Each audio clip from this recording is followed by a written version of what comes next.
So now I'm set up with the Crusades fully. It was mostly set up before. I counted up my pieces, made sure I hadn't lost any Crusaders, because that would affect their strength points if I had. I've lost... The game actually came, I bought it... This was one of the very first games I bought. I bought it used. I think it came without a month marker, and I think there's something else that's missing. But there were some extra counters in there too. Some handmade stuff off of strength points and stuff. So I've kept it all together and used it as is. I always want to make sure, because something I've had this long, within a year of its publication, I would guess I picked it up. It puts me like 12 when I got it. Very first set of 7 SPI games. This was one of the first ones. I've covered a few of the others, and they've all maintained a special place in my heart. Over here, you can see Budimides is gone. Godfrey of Bouillon won the die toss. He got a total of 11. Raymond and Bohemond each got a 10 total, coming in second, but it doesn't matter. Now we're at negotiation time. And here's where things start getting weird, because, so attrition, if it's done by the force moved, I can plot movement for every single leader in the Christian force, and essentially they are immune to attrition under those circumstances. Let's look at what we'd be talking about. The largest unit would be Robert of Flanders, who has 2, 4, 6, 8, 10, 11 strength points. If I plot him separately, he'd be on this column. He could use up 5... I'm sorry. Yeah, well, he's not immune no matter what. So by that point, maybe it is best to combine and to try to move more slowly, because some of the smaller forces may be able to race ahead, and you can kind of see them as spreading out within the hex or something. Because if you don't do it that way, here's what's going to go wrong. I've got to coordinate the attrition for these forces moving together. They're essentially allied, but each player gets to plot their own. But before I do that, we've got to discuss. There's one big target ahead, Iconium. Whoever gets there first gets the right to pledge it to Alexius and gets Budimides. Now that's going to be 1, 2, 3, 4, 5, 6, 7 movement points away. It's within the 10 movement points I can run. Now, it is variable terrain, which means it's going to cost 2 per, so it's going to be 14 movement points, which will be in this column here, this third column here.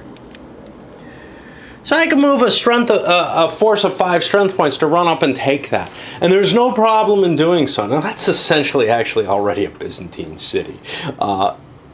If you took this, you'd sort of be rubbing Alexius's nose in the fact that we're not doing anything for you. But there's no reason not to pledge things to Alexius. So now if I have Iconium, you know, whoever gets there first gets this advantage. Obviously, everybody could plot for it, and then the question becomes, who did get there first?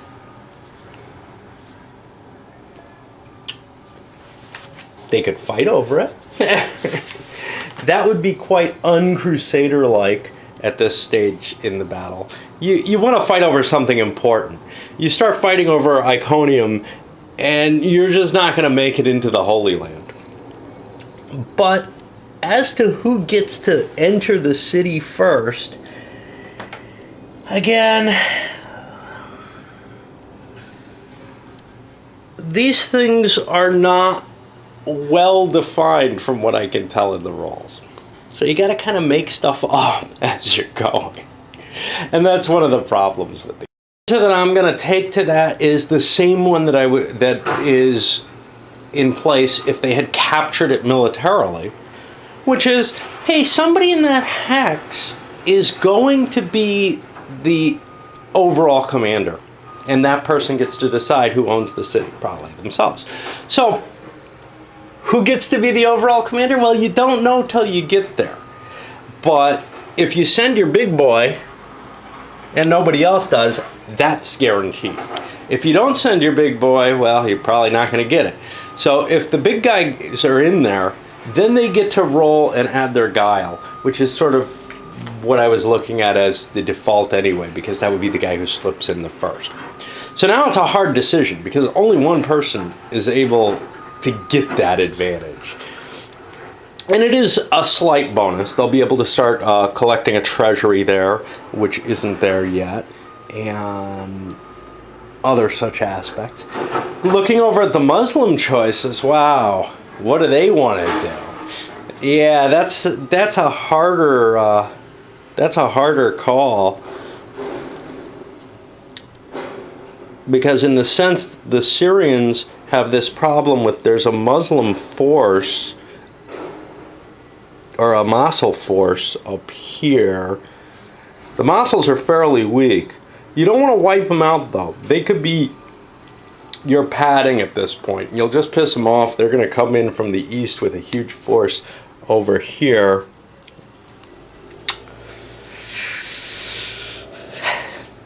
Negotiation's going to take...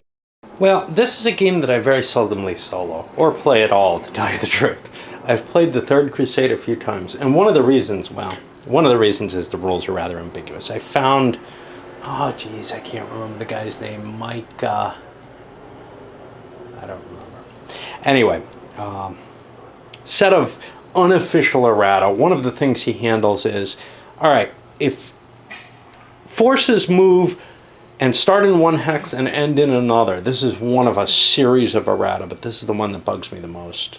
The one issue in the game that bugs me the most. So I'm kind of, I think, adapting this one. If a force starts in the same hex as another force and ends in the same hex as another force, it all counts together for the attrition. Now that still opens up all kinds of stupid things, where you can string your forces out. You have this idea that land you pass through isn't degraded at all. It still doesn't feel right, but I'm going to go with it. Speed is somewhat of an essence to the Crusaders. They need to gather some territory. In the diplomacy section, the Fatimids and Syrians kind of came to an agreement. Let's leave each other alone. There's a lot of Fatimid territory up here near Syria, but conquering it doesn't really help Syria. You get treasury. It will at the end of the game, but you get treasury only for forces. You have to have a leader present in a city in order to collect income. So you don't want to gather all your leaders in one area. And you also don't necessarily want to capture a lot of stuff. If you're sitting on wealthy cities like Damascus, you're already producing money. You can use that money to get you into other cities later in the game. So they came to an agreement. The Mosuls are a harder issue. Because you see, first of all, they have to pick victory conditions, and I did that. I grabbed their conditions, and nobody knows these, but one of them is Damascus, a big 15-pointer that they can grab here, and then the others are kind of along this eastern edge of the map. That's bad news for Syria, and the Mosul Turks really have a couple of options that they can play. This one is to take the anti-Syrian approach. Another is to say, okay, look, I'm interested in this area of the map, especially Antioch, which is, I think, worth 10 or 15 points. And I'll be the barrier that prevents the Christians from making it through. That seems like a really bad choice. Essentially, the Mosuls are more or less poised to hit Syria, so that's more or less what I did. The question is, of course, which value cities they take. They can only grab 6 cities as their victory conditions, and if they don't take the most valuable ones, well, then they're not going to have a lot of points at the end of the game. Someone else will beat them out. So their choices are almost restricted by the nature of the game. for the Crusaders, they don't have to make any such decision, but they have this painful decision of there's one valuable thing that they can possibly reach. 1, 2, 3, 4, 5, 6, 7, 8, 9, 10 hexes. There's nothing else near them. There's some kind of crappy ports, but these are worth nothing at the end of the day, except as supply sources. That means that they kind of hashed it out a little bit, and Bohemond more or less said, look, I've got a 6 guile. I've got an advantage going in here. I'm likely going to be the leader. I'll get to disposition it. We're not going to fight, obviously, but it's going to be mine. Let me take the hit running ahead. The rest of you kind of hang back a little bit. It'll conserve strength, money, etc. All right, fine. And that's actually where we're going. I've set up my orders for everyone. The Fatimids are moving some ships to move into the Palestinian areas, which are not well developed or defended at this point. That both serves as a defense against the Syrians if they choose to attack, but also the Crusaders are more likely to head there. Now the problem with that is Egypt's worth more. If the Syrians chose to stab them, they could run down there, but Syria as a whole is worth a lot, and that doesn't seem terribly safe, except for the concept of, hey, the Fatimids are stuck over in this little corner. They're going to do okay, even if the Crusaders do well. But we're kind of presenting a somewhat united front with the Fatimids, and that'll work fine there. Nobody threw a bid in on any of the Armenians, although the Moslems seriously considered it. The reason they didn't is they're not going to be quite there. They've got this force which they're going to be moving towards Edessa. They're going to put a bid in eventually on Thoris and try to develop a little bit of strength back here just to dissuade the Crusaders from heading that way. But of course the Armenians can just be bought off with bribes, and they become quite an expense if you're trying to hold on to them. Otherwise they'll turncoat every turn, basically. I probably am planning on getting out of Tarsus. It's just a matter of I can't hold that. This is the route the Crusaders have to take. I'm not going to make that desperate stand there. I'm probably going to pull out at, well, Antioch's not mine. So otherwise, I'll probably pull back into Armenia and try to take as much of that as I can. Anyway. The reason it took so long to come to this is because I don't have this long memory of plotting out my turns for this. And this is a tough game to just kind of splash into and try to figure out what to do. The 2-player scenario, not so hard, but always this 7-player monstrosity is tricky. All right, so we did the discussion. There's no random events. We did the orders. There's no bribes in place. So now everything just gets moved by the orders that followed. Let's start following these, and you'll see how I handled the orders at the same time. There could be some interference. So if people were close to each other, I would probably resolve all the hold and defend type orders first. But let's keep going with this because nobody's really interfering, and I know that. So Egyptian Fleet 2 is going to transport these 5 strength points in the Emir of Damascus over to Haifa, or Jaffa, however you want to pronounce it. And that's just a 1, 2, 3, 4, 5, 6, 7, 8, 9, and in. I can get rid of that. I don't know, that's Jaffa, that's Haifa. Okay, great. And I could throw that down here for now. There's no attrition check for that. All sea movement is fine and safe that way. And there's no cost to the Fatimids. There would be a cost if they weren't landing in an already controlled Fatimid port. The next one is Egyptian Ship 1 is going to transport the entire force to Pelagius, or Pelagiusum. 1, 2, 3, 4, 5. And that again combines there. Now I actually have more transportation capability.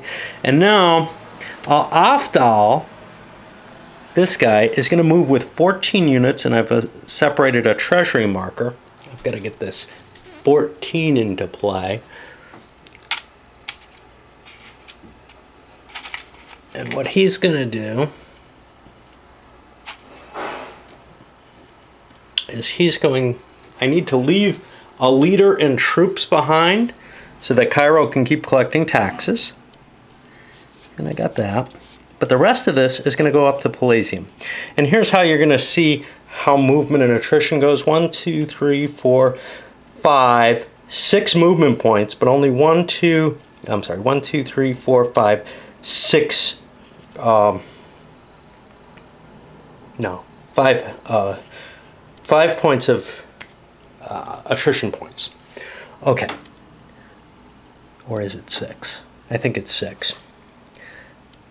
So, but if it's 6, then it's 1, 2, 3, 4, 5, 6, and I'm actually outside Palatium. I wasn't able to make it in because I don't have the extra movement point for that. All right, so my Crusader forces, or my Muslim force, is going to be 14 strength points. That'll be the second column here, and I moved 6, so I don't pay any attrition.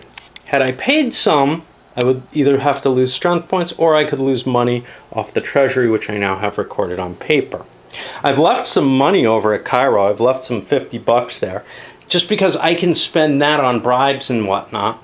It may be a little risky, but you know, to tell you the truth, I don't want to send all my money off into the Palestinian areas. Who knows what might happen to it there. The Syrians did very little. They moved Sokmar and 10 troops, or Sokman and 10 troops. And he's got one of these too. I get to split this off into a 25 and 10. Or sorry, 15 and 10. He's going to leave this guy behind. He's going to take this, and he's going to Nablus here. Now for that, 1, 2, 3, and in. Put this here. Okay. I moved here because I'm trying to shift my forces northward to cope with not losing lots of territory to the Crusaders when they come in. But I am also leaving a leader here with some concept of I've got to deal with the Fatimids to some degree. And I may be traveling through Fatimid territory because it's richer and less likely to cause problems. Now for this, I have spent 1, 2, 3, 4, 5, 6, 7, 8, 9, 10, 11. I don't think I pay for the hex that I'm leaving. I'm not sure about that. But let's see what I end up with. 15 supplies, if I spent 11 points. Now if I spent less than that, I'd also be spending 1. So either way, I've got 1 attrition. I'm going to pay that attrition off. And that's field treasury 11. Now, paying attrition off, I believe, cost me 5 treasury.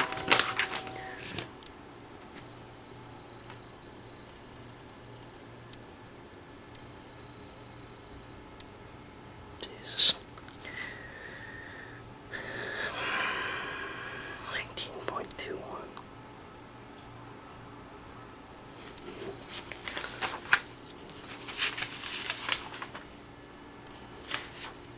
This would be really easy to check if I didn't have a camera in my hand. Yeah, five of my treasury. So I've just moved treasury 11. I'm going to lose $5 off that. So I'm down to only 15, or down to only 10.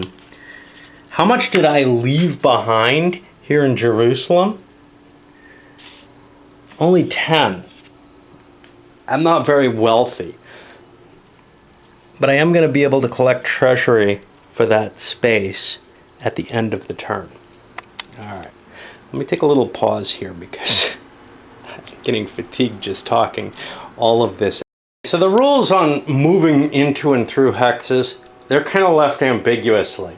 Regular movement's pretty easy. Into a hex costs you something. Well, does that mean it costs me something to move into the hex around the city? Well, yeah, the way this is defined, it feels like that does. But for attrition, it's moving through a hex that you're supposed to be charged with. I'm just saying the hell with that. Into a hex is sufficient. So if I move out of the city into the surrounding territory, I'm going to charge the attrition, which is what I've done so far, I think. Okay, that's all the Syrians have moved. For the Mossels, we've got Hassan to Gabon. That's down here. I'm going 1, 2, 3 movement points, although his force barely fits in here. This only holds 10 strength points, but there's a reason for that, because now I'm in a place where I don't take attrition. Now, I had to start in 1901 or 1801. I started in 1801. I've crossed 2. That's 6 attrition points that I've spent. If I go down here and look at Muslims, 6 points, that's not going to cost me anything. So I don't have to spend any gold or worse troop strengths for that. Now we come to the Crusaders, and the Crusaders were the hardest thing of all, and you're going to see how they kind of work. Now, I didn't split them up. I'm not taking advantage of their ability to spread all over the countryside. You could say that's a bad idea, but you know, they move quicker and are more prepared for things if they're all together. So we'll just leave them like that because it's easier to deal with. Really, it came to, I had to just make a decision to play the easier way that I could. Okay, so Bohemond is going all the way down to Iconium. 1, 2, 3, 4, 5, 6, 7, and he'll be entering at 8. Now, I have to kind of remember this because other people are moving at the same time. And if anyone else went here, luckily no one did, but if anyone else went here, they'd be being charged by this Mike Scott is his name, by his interpretation of how to play this. And no matter how you try to do it, it's just not going to work right. Under that particular rule set, you end up paying a combined attrition for the forces, and I guess it's divided amongst them. I don't know. What happens if there's Muslims and Christians moving together? What do you use? I guess the worst column. Well, is that really fair for the Muslims? I don't know. All right. So I have moved 1, 2, 3, 4, 5, 6, 1, 2, 3, yeah, 7 hexes. That's 14 movement, 14 attrition points, and Bohemond here has 30 strength points with him. Let's see what that just cost him to get there. 14 attrition for 30 Crusader points. It's going to cost him 2. Now, obviously, he's going to take that in cash. So in this case, Field Treasury number 3 is going to lose 10 bucks, and I'm down to only 65 in that. Oops, erased the wrong number. All right. For the others, let's take a look. Godfrey is moving to 0502. Now, I've got to be careful. Godfrey's actually got Budimides and his 5 extra strength points for him, so I can't just rely on this. Yeah. So he's going 1, 2, 3, 4. 4 times 2 is 8 movement points. 8 attrition points. Godfrey's got 48 strength points. Let's see what he just spent. 48 strength points. And I probably should have, I don't know what. And I said 1, 2, 3, 4.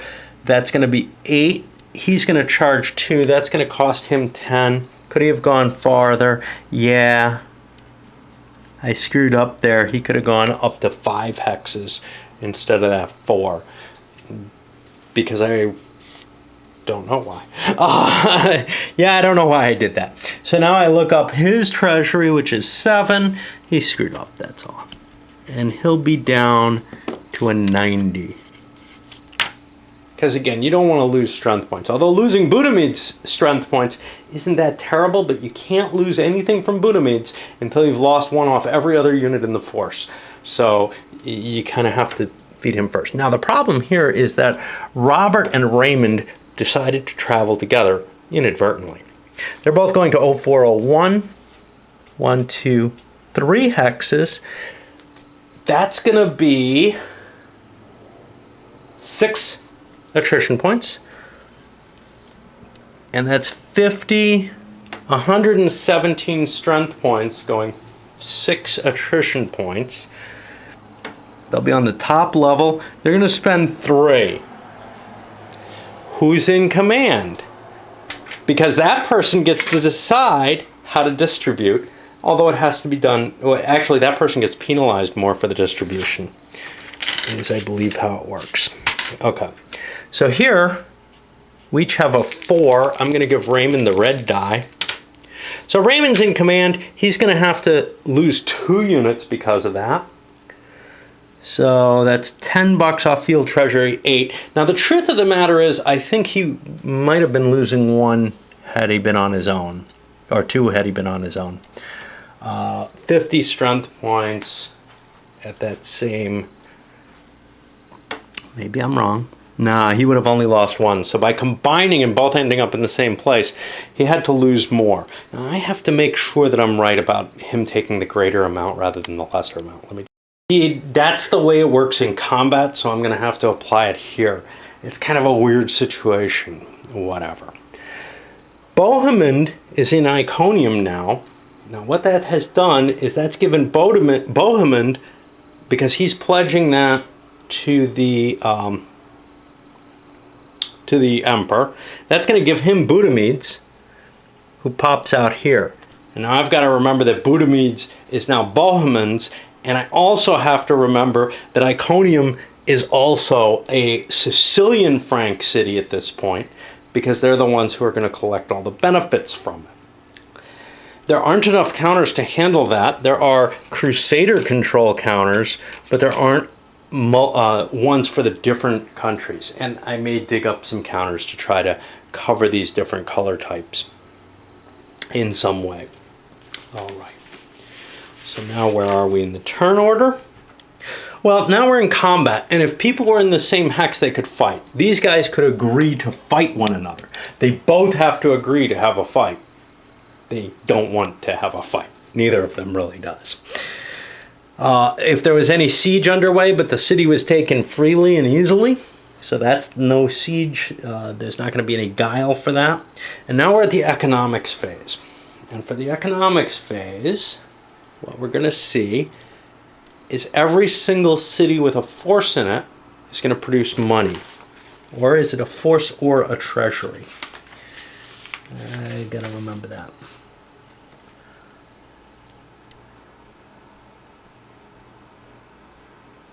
Yeah, it's got to be a force. Okay. So, over here in Cairo, he's going to produce, because it's a 4-level city, he's going to produce $4. And we do that for all the cities. Over here, Bohemond's going to get 2 extra bucks. He may want to leave a knight behind to garrison that city so he can start collecting up a treasury there. I'll record all those. And I think I'll load this one up because I feel very fatigued by it already.